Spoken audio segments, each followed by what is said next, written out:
Hello friends. किसी भी दिव्यांगजन या पर्सन विद डिसेबिलिटीज को किसी भी स्कीम या बेनिफिट के लिए एक डिसेबिलिटी सर्टिफिकेट की आवश्यकता होती है।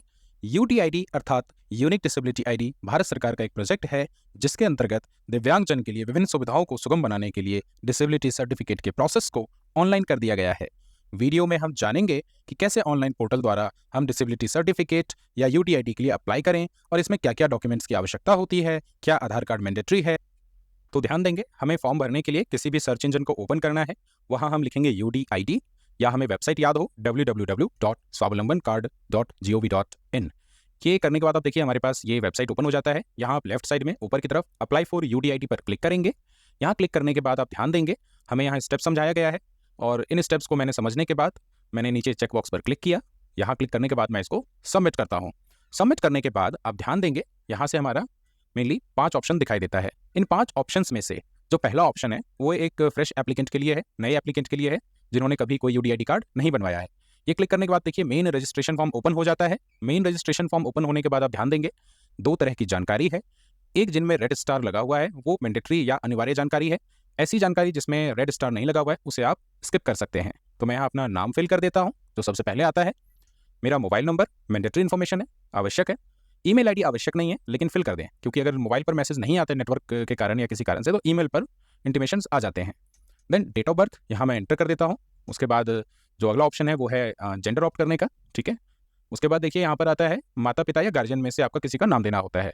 तो माता पिता का तो ठीक है, लेकिन जिन दिव्यांगजन के माता पिता नहीं है वे अपने गार्जियन का भी डिटेल इसमें फिल कर सकते हैं। ये एक मैंडेटरी इन्फॉर्मेशन है, आवश्यक है, अनिवार्य है। देन उनका नाम और कॉन्टैक्ट नंबर दोनों फिल करना होता है।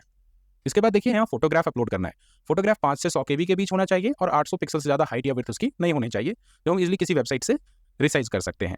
देखिए सिग्नेचर या थंब मैंडेटरी नहीं है, लेकिन आप इसमें अपलोड कर दीजिए क्योंकि यह सर्टिफिकेट पर प्रिंट होकर आता है। देखिए ये फिल करने के बाद आप देखेंगे यहाँ आधार कार्ड का ऑप्शन आता है। देखिए आधार कार्ड किसी भी गवर्नमेंट की सोशल वेलफेयर या इससे रिलेटेड स्कीम का बेनिफिट लेने के लिए अनिवार्य है, मैंडेटरी है। तो अगर मेरे पास आधार कार्ड है तो मेरा सिर्फ आधार कार्ड से ही आईडी प्रूफ और करेस्पॉन्डेंस प्रूफ दोनों का काम बन जाता है। लेकिन इन केस किसी दिव्यांगजन के पास आधार कार्ड नहीं है तो उन्हें सबसे पहले आधार एनरोल कराना होगा, उसके बाद ही आप फॉर्म फिल कर सकते हैं। आधार एनरोल कराएंगे और ध्यान देंगे यदि आधार कार्ड नहीं है तो मुझे 2 अलग अलग डॉक्यूमेंट की रिक्वायरमेंट होगी। स्क्रीन पर देखिए इन डॉक्यूमेंट्स को आप आईडी प्रूफ के तौर पर इस्तेमाल कर सकते हैं यदि आपके पास आधार कार्ड नहीं है। और ये वो डॉक्यूमेंट है जिनका यूज आप अपने करेस्पॉन्डेंस एड्रेस के प्रूफ के तौर पर यूज कर सकते हैं। तो ध्यान देंगे कि आपको 2 बार डॉक्यूमेंट अपलोड करना होगा यदि आधार कार्ड नहीं है। तो बेटर ऑप्शन या बेटर सजेशन तो यही है कि आधार एनरोल कराकर आधार कार्ड बनवा लिया जाए, ठीक है।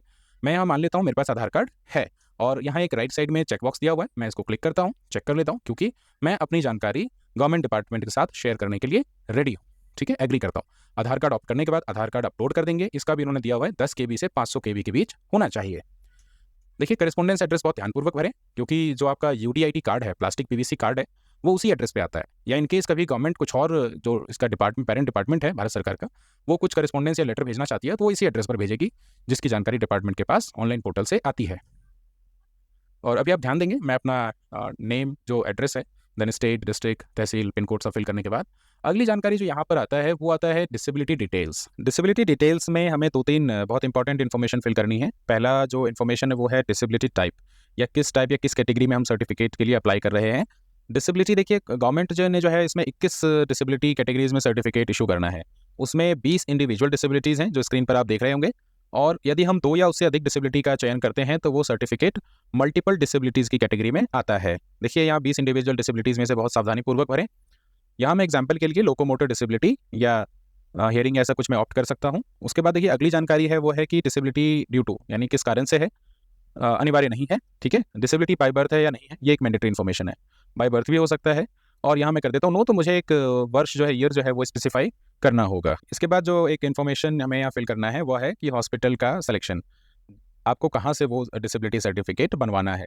प्राइमरीली जो भारत सरकार का नियम है वह है कि आप अपने जिला अस्पताल के अंतर्गत जो मेडिकल अथॉरिटी हैं वहाँ से डिसेबिलिटी सर्टिफिकेट बनवा सकते हैं, यह उनका दायित्व है। इसके साथ ही साथ यह भी कहा गया है कि आप अपने ट्रीटिंग हॉस्पिटल यदि वो नोटिफाइड मेडिकल अथॉरिटी है तो वहाँ से भी डिसेबिलिटी सर्टिफिकेट बनवा सकते हैं।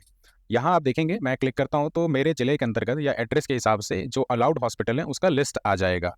लेकिन यहाँ एक विकल्प यह भी है कि यदि मेरा ट्रीटिंग हॉस्पिटल किसी अन्य स्टेट में या किसी अन्य जगह पर है जहाँ का मेरा आधार कार्ड नहीं है मान लीजिए मैं राजस्थान रहता हूँ और राजस्थान में मैं जयपुर में मेरा ट्रीटमेंट चला, ठीक है? जयपुर के सवाई मानसिंह मेडिकल कॉलेज में मेरा ट्रीटमेंट चला और मैं जयपुर रहता हूँ, मेरा आधार कार्ड हो सकता है दिल्ली का हो, तो मैं यहाँ से भी डिसेबिलिटी सर्टिफिकेट बनवा सकता हूँ। लेकिन प्राइमरीली कोशिश कीजिए, क्योंकि भारत सरकार ने दिव्यांगजनों की सहायता के लिए जिला के अंतर्गत जो मेडिकल अथॉरिटी है उनको रिस्पॉन्सिबिलिटी दी है कि वहाँ पर दिव्यांगजन का डिसेबिलिटी सर्टिफिकेट बनवा दिया जाए। ये फिल करने के बाद देखिए यहाँ कैप्चा डालेंगे और ये डिक्लेरेशन का चेकबॉक्स क्लिक करने के बाद सबमिट करेंगे। ये हमारा एक प्रीव्यू ओपन हो जाता है। प्रीव्यू को ध्यानपूर्वक पढ़ें, अगर कुछ त्रुटि है तो उसे हम एडिट भी कर सकते हैं। फाइनल सबमिट करने के बाद एक हमारा वेब पेज खुल जाएगा, ठीक है, डैशबोर्ड, जहाँ पर से हम डाउनलोड एप्लीकेशन पर क्लिक करेंगे। यहाँ क्लिक करने के बाद जो एप्लीकेशन हमने फिल किया है उसका डिटेल एप्लीकेशन यहाँ से डाउनलोड हो जाता है। इसे लेकर हम मेडिकल अथॉरिटी के पास जाते हैं। अपने रेफरेंस के लिए डाउनलोड रिसीट पर क्लिक करें। यहाँ एक हाफ पेज का रिसीट डाउनलोड होगा जो हम अपने रेफरेंस के लिए रखते हैं। आई होप यह वीडियो आपको पसंद आया हो। हमारे इस वीडियो को लाइक करें और अधिक से अधिक दिव्यांगजन व जरूरतमंद लोगों को शेयर करें। ऐसे ही जानकारीपूर्ण वीडियो के लिए हमारे इस चैनल योर बुकलेट को सब्सक्राइब करें और लेटेस्ट अपडेट के लिए घंटी वाला बटन दबाएं। डिसेबिलिटी या इससे रिलेटेड कोई जानकारी के लिए हमें कमेंट बॉक्स में मेंशन करें।